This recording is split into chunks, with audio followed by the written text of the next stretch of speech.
प्यारे साथियों, जय भीम।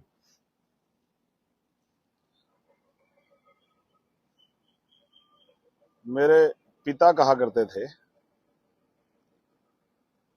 कि जब कोई किसी चीज को ठान लेता है तो आंधी तूफान सर्दी गर्मी उसका कुछ नहीं बिगाड़ सकती। मैं आपको दिखाता हूं। अब धूप देखिए, खुद से एहसास कीजिए। सूरज की तपन देखिए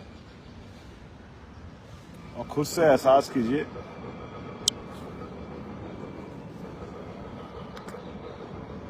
मेरे पिता द्वारा कही गई वो बात आज सफल होती नजर आती है। मैं तीसरे दिन बहुजन समाज के सभी संतों गुरुओं महापुरुषों को नमन करता हूं।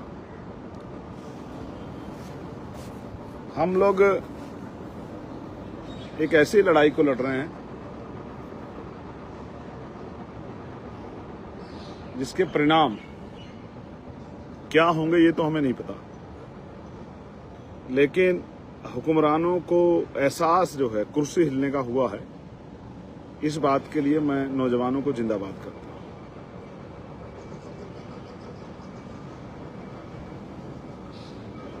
आप जान रहे हैं कि मैं यहां क्यों बैठा हूं। मुझे उम्मीद थी कि आज लोकसभा में चर्चा होगी,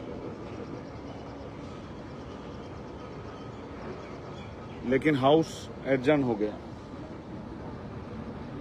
हंगामे के चलते। उससे पहले सरकार के 2 सीनियर मंत्री मुझसे मिलने के लिए आए, ये कहने के लिए कि मुझे जिद छोड़नी चाहिए और ये अपनी लड़ाई जो है लोकसभा में चर्चा के दौरान अपनी बात को मजबूती से रखना चाहिए। आपको आपके लोगों ने चुन के भेजा है डिबेट करने के लिए, पार्लियामेंट में आवाज उठाने के लिए। आप यहां गर्मी में ना बैठें, मौसम अच्छा नहीं है, बारिश भी है, आप आके पार्लियामेंट में डिबेट का हिस्सा बने। मैंने उनसे कहा कि आप ये मत सोचिए कि जब डिबेट होगी मैं नहीं आऊंगा। जब डिबेट होगी तो मैं आपको पार्लियामेंट में मिलूंगा, जब हाउस चलेगा तो मैं आपको हाउस में मिलूंगा एक सांसद के तौर पर अपनी जिम्मेदारी अदा करता हुआ। लेकिन जब हाउस नहीं चलेगा तो मैं यहां मिलूंगा बाबा साहब के स्टैचू के नीचे, उन नौजवान भाइयों बहनों का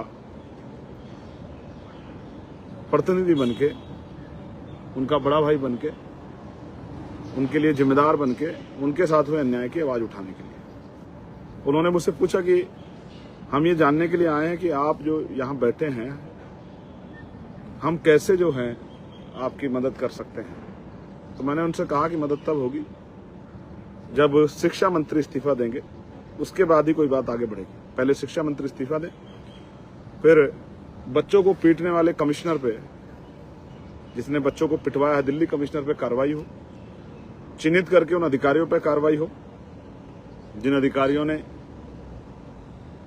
जो फोटो में आ रहे हैं, वीडियो में आ रहे हैं। क्योंकि सर्वोच्च न्यायपालिका ने तो कह दिया कि अभी मैंने पढ़ा कि भाई हम पे एग्जैक्ट क्या कहा, मैं आपको बता देता हूं। मुझे अभी भेजा गया है कि सर्वोच्च न्यायपालिका ने इस पे क्या कहा है। हमारा समय बर्बाद मत कीजिए, हमें वीडियो में कोई दिलचस्पी नहीं है, वीडियो देखने का हमारे पास समय नहीं है, ये हमारी सर्वोच्च न्यायपालिका ने कहा है। ये बात सही है कि वहां काम का बहुत प्रेशर है और ये प्रेशर भी कम होना चाहिए, वहां जजों की संख्या बढ़नी चाहिए, ये बात सही है, और उसमें सामाजिक न्याय भी होना चाहिए।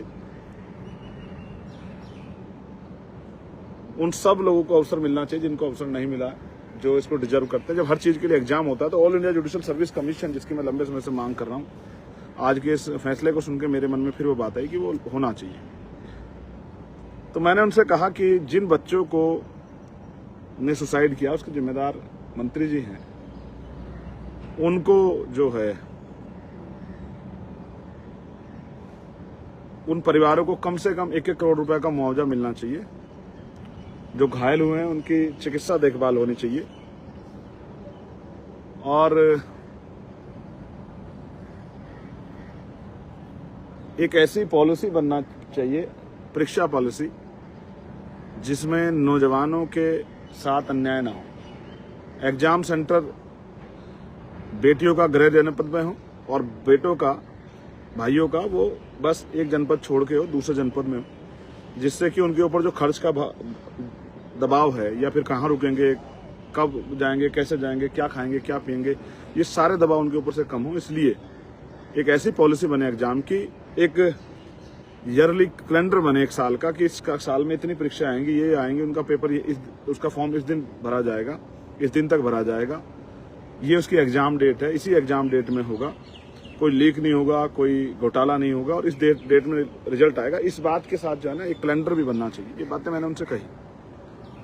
और यूपी के 4 मेडिकल कॉलेज का मामला जो CSR के जरिए बने थे, मैंने उनकी उस मांग को भी उनके सामने उठाया, क्योंकि दूसरे हमारे सामाजिक न्याय और अधिकारिता मंत्रालय से वीरेंद्र जी आए थे और मेघवाल जी आए थे। मैं उनका धन्यवाद देता हूं, लेकिन बात वहीं की वहीं है कि कार्रवाई क्या होगी। जब तक कार्रवाई नहीं होगी तब तक हल कैसे निकलेगा। तो मैं अभी अपने साथियों से चर्चा करूंगा और शाम में 8 बजे मैं लाइव आऊंगा। 8:15 पे लाइव आऊंगा और फिर आपसे बात करूंगा। अभी समय बता रहा हूं, 8:15 पे लाइव आके कि इस प्रोटेस्ट को हमें कैसे जो है और मजबूत करना है और कैसे हमें इस प्रोटेस्ट को, जो ऐसी ताकतें हैं जो इस प्रोटेस्ट को आंदोलन कमजोर करना चाहती हैं, इसमें हिंसा कराना चाहती हैं, जिन्होंने हिंसा का सारा उस दिन भी लिया आंदोलन को बर्बाद करने के लिए, इन बातों को भी ध्यान में रखते हुए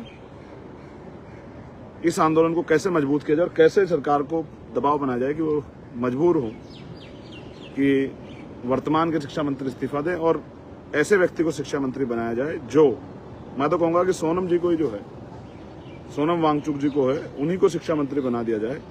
मैं सरकार से मांग करता हूं कि जल्द से जल्द उनका जो है वो अनशन भी खत्म कराया जाए। उनकी जान कीमती है, जो बच्चे भूख हड़ताल में, उनकी जान भी कीमती है, उनका भी ध्यान रखा जाए, उनका अनशन खत्म कराया जाए सोनम जी का। सोनम जी को ही जो है नया शिक्षा मंत्री बनाया जाए, मेरी तो ऐसी अपील है।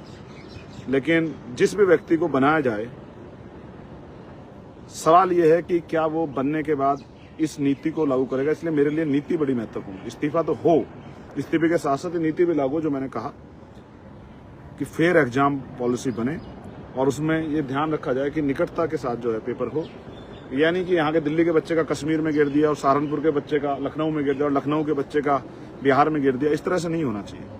ये भी ध्यान रखना चाहिए कि ट्रांसपोर्टेशन में जो खर्च आ रहा है, वहाँ रुकने उसमें जो खर्च आ रहा है, ये भी समझना चाहिए कि मिडिल क्लास परिवार कहाँ से उठाएंगे। आपने मुझे सुना, धन्यवाद। 8:30 बजे दोबारा मिलेंगे। मैं आपका भाई चंद्रशेखर आजाद। संघर्ष जारी है और संघर्ष अब आगे बढ़ेगा, पीछे नहीं जाएगा। मैं आपको विश्वास दिलाता हूँ, संघर्ष अब आगे बढ़ेगा, इतना मजबूत होगा कि पूरे देश के कोने कोने तक संघर्ष जाएगा। जय भीम, जय भारत।